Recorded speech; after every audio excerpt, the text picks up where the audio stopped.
कोई भी दोषी है उसको बख्शा नहीं जाएगा। सभी जगह पर शांतिपूर्वक सारा विषय लगभग सबके ज्ञापन जो है वो हो चुके हैं। 116 लोगों को अरेस्ट किया गया है और 90 इसके अतिरिक्त और डिटेन किए गए हैं। 100 जवान अलग से उस व्यवस्था के लिए वहां रखे जाएंगे ताकि ये समस्या भी आगे न आए।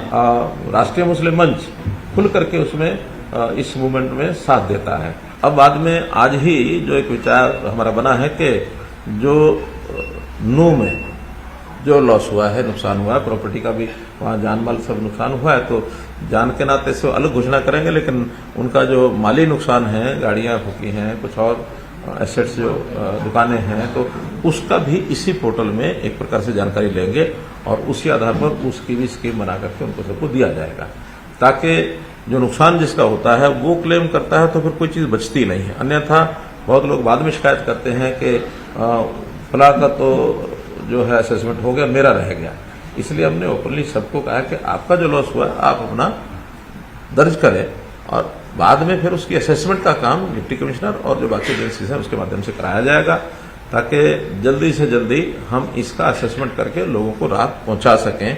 इसलिए ये पोर्टल जो है इसका एक्सटेंशन किया गया। पोर्टल तो पहले से बना ही हुआ है क्षतिपूर्ति, लेकिन उसको एक्सटेंडेड वे में उसका जो ऑपरेशनल जो उसका दायरा है वो बढ़ाया है।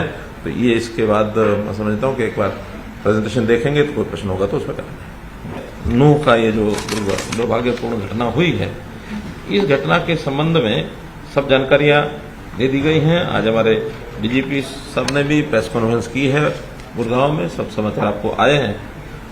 उसमें मैं इतना ही कहूंगा कि इसकी बाद शांति बनी रहे और किसी प्रकार की जो चीज है वो अनदेखी न जाए, तो हमने उसके सारे जो इंतजाम किए हैं अभी तक, जैसा मैंने बताया कि 20 कंपनीज पैरामिलिट्री की हमने बुलाई हैं, जिसमें से 14 कंपनीज नूह जिले में, 3 कंपनीज पलवल में, 2 गुरुग्राम में और 1 फरीदाबाद में। 4 कंपनीज की डिमांड आज हमने और की है बाहर के स्थानों के लिए, ताकि एक सावधानी के लिए क्योंकि कई घटनाएं छोट किसी न किसी स्थान पर जो होती रही हैं, तो वहाँ सबको ध्यान रखा जाए, कोई ऐसी अनलॉफुल एक्टिविटी कोई ना कर सके और ये आगे कोई इस वातावरण में शांति बनी रहे। आज दिन भर में भी कई जगह की गैदरिंग, कई तरह के ज्ञापन ये सब दिए गए हैं, लेकिन सभी जगह पर शांतिपूर्वक सारा विषय लगभग सबके ज्ञापन जो है वो हो चुके हैं। किसी ने डीसी ऑफिस जाके दिया होगा, कहीं किसी ने गैदरिंग की होगी, ये सारे विषय जो है वो समाप्त हो गए हैं। 6 लोगों की, जैसे मैंने बताया आज सुबह भी, कि उनकी डेथ रिपोर्टेड है। 2 उसमें पुलिस के लोग हैं, 4 उसमें सिविलियंस हैं। अभी तक 116 लोगों को अरेस्ट किया गया है और 90 इसके अतिरिक्त और डिटेन किए गए हैं। पूछताछ करने के बाद उनके खिलाफ भी कार्रवाई जो बनेगी वो सब की जाएगी। और इसके बाद ये सारा जो विषय आया है, इसके पीछे किसका हाथ है, कैसे शुरू हुआ, इन सब बातों के ऊपर भी प्रोसेस चल रही है। उस सारी प्रोसेस में कोई भी दोषी है उसको बख्शा नहीं जाएगा। ये सारी योजना हमारी इसमें बनी है। आगे के लिए कुछ चीजें हमने जो और तय की हैं, उसमें एक ये तय किया है कि एक IRB की बटालियन नूह जिले में ही स्थापित की जाएगी। जो अभी 2 बटालियन भौंडसी में है, उसमें से 1 बटालियन नूह जिले में जगह हमने देख ली है, लेकिन वो जगह बनने में थोड़ा समय लगेगा। उससे पहले किसी टेम्परेरी भवन में 1 बटालियन में कितने लोग होंगे, 1000 लोग लगभग, तो 1000 लोगों की व्यवस्था वहाँ उसी जिले में कहीं ना कहीं, ताकि आवश्यकता पड़ने पर कभी भी उसका मानो उपयोग करना हो तो उपयोग किया जा सके। हमने एक पुलिस में एनफोर्समेंट ब्यूरो अलग से बनाया है। उसके लिए 5-6 विभागों में, खास करके जिनमें टैक्सेशन की चोरी होती है, जहां कहीं थोड़ा इस प्रकार के विषय जो लोगों के नाते भी, सरकार के नाते भी अनपॉपुलर कहें, या जो एक किसी न किसी नुकसान को पैदा कर सकते हैं, इन चीजों को चेक करने के लिए पुलिस का एक लॉ एंड ऑर्डर के लिए अलग से सारा होगा, इन्वेस्टिगेशन के लिए होगा। लेकिन एक इस प्रकार के, जैसे माइनिंग है, जैसे एक्साइज टैक्सेशन है, जैसे पावर है, जैसे इरिगेशन है, तो इस प्रकार से 5-6 डिपार्टमेंट पहले विचार किए थे। लेकिन नूह जिले में जो ये काऊ प्रोटेक्शन एक बड़ा विषय है, वहाँ स्मगलिंग होती है, वहाँ गोवत्था हत्या भी होती है।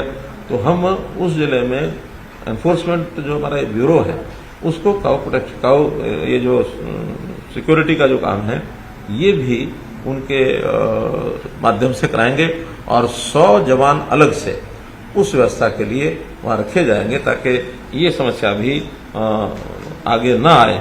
और मैं तो खास करके ऐसे मुस्लिम भाई, जो बहुत लोग मुसलमान भी हैं जो यानी गोरक्षा के हित में भी बोलते हैं, काम करते हैं, उनका कोई उसमें विरोध नहीं है बल्कि सहयोग भी करते हैं। राष्ट्रीय मुस्लिम मंच खुल करके उसमें इस मूवमेंट में साथ देता है।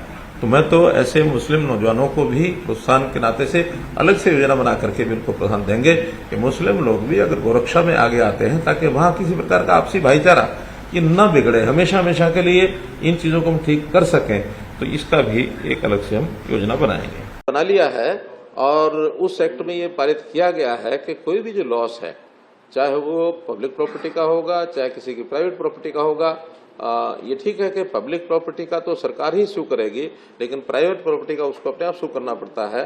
तो जिन्होंने नुकसान किया है वो इस बात के लायबल हैं कि उनसे वो भरपाई कराई जाए।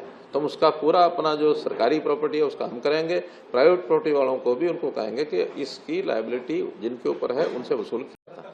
देखिए सब बातें ध्यान में हैं, सारी प्रोसेस जो हमने चलाई है उस प्रोसेस के अंतर्गत जिन जिन की जो जो गलती है उनको निश्चित रूप से दंड मिलेगा। इस समय किसी भी बात का इससे ज्यादा खुलासा करना ठीक नहीं।